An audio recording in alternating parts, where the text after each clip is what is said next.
Dear student of class 10th, today we will study about the chapter electricity. The topics charge, electric current, number of electrons, how can you find coulomb, and work done by moving charge. So what is electric current? Electric current is the flow of the electrons. You are aware that every matter consists of the atomic structure. You are aware that nucleus, inside the neutron, protons and electrons revolve around the nucleus. You are aware of the atomic structure, which the neutron and the protons. Neutrons are neutral and protons are positively charged particles, and electrons, which are negatively charged particles, revolve around the nucleus. So this is the nucleus and this is an atom. So this is the structure of an atom. You are aware of it. So this electron moves in the wire, like you are aware of the conductor and the bad conductor, like wood is bad conductor, and metals like iron and aluminum, copper, these are good conductor of electricity. So electron moves in the wire, so that are set in the motion. How we put the battery for that? You are aware of the symbols which I sent you earlier, and the electrical symbols for battery, cell. So many cells combine together to make one battery. So here you can see that this is the circuit diagram. This is closed circuit diagram or open circuit diagram. This is closed circuit diagram. Because the switch is closed. So this is a switch. The symbol of switch. If we remove this point, it will become open. No current will flow. Circuit is not completed. So this switch is on. Now this is the battery, the chemical reaction which takes place inside the battery cell, and which sets the electron in motion. So the current flows, and this is the current which is flowing, the arrow which is showing, and we are applying the appliances which are there connected, like bulb. You can take torch bulb with some piece of the wire, small wire. You can try to do this with some battery. You can take from the torch battery, right? Or any other small less, or like 1.5 volt battery is there of the torch, 1.5 volt. So volt is the unit of the potential difference, how much we are getting the potential difference across this battery, this cell. So more than one cell, like here, this is combination of cell. 1.5 volt, another cell. So two cells combined make one battery. Like here you can see one cell and another cell make one battery. Now electrons are moving outside this positive terminal and negative terminal. You are aware of it. This set in the motion, and this appliances, whether it is bulb, fan or any other appliance, when we switch it on, the circuit completes and the current flows through it, right? And what is this A? This is ammeter, to measure the amount of the current. What is the unit of current? Unit of current is ampere, by the name of the French scientist Marie Ampere, Andre Marie Ampere. Now, so this certain, what is this V for? The voltmeter. Voltmeter is used to measure the potential difference across the appliance. It is connected like this. You can see as the diagram. So ammeter is always connected in series, while voltmeter is always connected in parallel. So voltmeter is always connected in parallel, while ammeter is connected in series. You can draw this diagram and keep in your mind.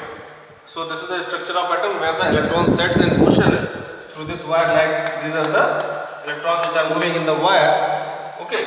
So the current is set, and because of the potential difference through the terminal of the battery, these are moving and the bulb glows. Similarly every appliance. Now how can we measure how many charges are there within the time frame? Like within 1 minute, how many charge flows through the bulb? Within 1 hour, we have used the ceiling fan, 5 hours, how much charge is flown, how much work is done by the moving electron. So we can find out this by using this formula. So these are the relations between, so what is the first one? Q is equal to Ne. Q is the amount of the charge. What are the meaning of the symbols used? You can write Q for the charge in coulomb. Coulomb is the unit of charge. How many charge? Like you are aware of the positive and negative charges. Same charges repel each other, opposite charge attract each other. So electron is negatively charged particles, protons are positively charged particles, neutrons are no charge. You are aware. So charge is in coulomb. How much is 1 coulomb? 1 coulomb is 6 into 10 to the power 18 electrons. This much electron constitute a charge of 1 coulomb. And how much is the charge of 1 electron? An electron has a charge of 1.6 into the power minus 19 coulomb. Okay. Now, so Q is equal to Na. Q is the total charge. How can we calculate? N for number of electrons into charge of n electron. Like one pencil box is of 15 rupees. You can easily find the cost of 5 such pencil box by multiplying by the numbers. Similarly here, total charge we can find by multiplying the number of electrons. So Q is equal to Ne, first relation. Second,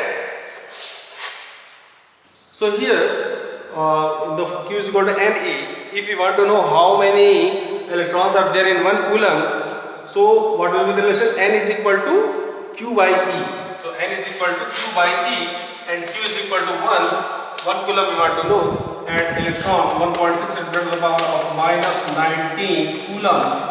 Okay, so 1 coulomb on this. So you can find that this will come out to be 6 into the power 18 electrons, which constitute, these are the number of the electrons present in 1 coulomb of the charge. Okay, so also we can find out the charge by using the relation Q is equal to IT. IT means current, I for current.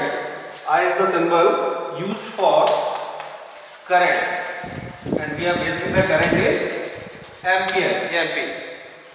Okay, and T is the for the time duration for which the current is flowing. For example, this is a piece of wire, or this applies a piece of the wire between these 2 points. Okay, or between these 2 terminals of end point of this appliance, how much electron, how much charge is passed. So we will see the current, how many ampere, and for how much time it is passing. So Q is equal to I multiplied by T. For example, if I say that Q is equal to IT and current is given as 5 ampere current. 5 ampere current is passing through this for how much time? Say 1 minute. So minute time will be always converted into second. So it will become 5 ampere multiplied by 60 second, and that will, you can find out 300 ampere second, and this charge is equal to 300 coulomb. We can see COU along B or only the symbol C. So like this you can easily calculate the amount of charge where the time and current is given. Is it? Okay. Now what is the meaning of very small current? If you have to measure, we use the term milli and micro. Milliampere, for example, MA, it is written, what does it mean? 10 to the power minus 3 ampere. This is called milliampere. Okay. Similarly, what is the meaning of microampere? That is micro, I mean this is the symbol of micro, this ampere, which is equal to 10 to the power of minus 6 ampere. So whatever given in the question, you can accordingly put it and find out. Okay. Now after this, we can also find out the work done. Okay. By this relation, W is equal to VQ. How much work is done? By moving electron from one A point to B point in a wire. So work done is calculated by multiplying potential difference into the charge. Okay, I hope it is clear to you. Revise it. So can we take one example of work done also? For example, if you have to find the work done is equal to V into Q. Okay. So how much, for example, potential difference is given here, 50 volt. Okay. So we will put here 50 volt in place of the V, potential difference, and Q is the charge in coulomb. If it is given as 11 coulomb. So what will be the answer? Work done by moving charge from one point to A point to B point. You can easily calculate by this relation. That is equal to 550 volt coulomb, and we can replace this for the work done in joule, 550 joule or J only. So like this we can find out the work done by moving charge. This is work done by moving charge or electron from one point to another point. Okay, revise this, make a note of this. I hope it is clear to you. Okay. Thank you very much.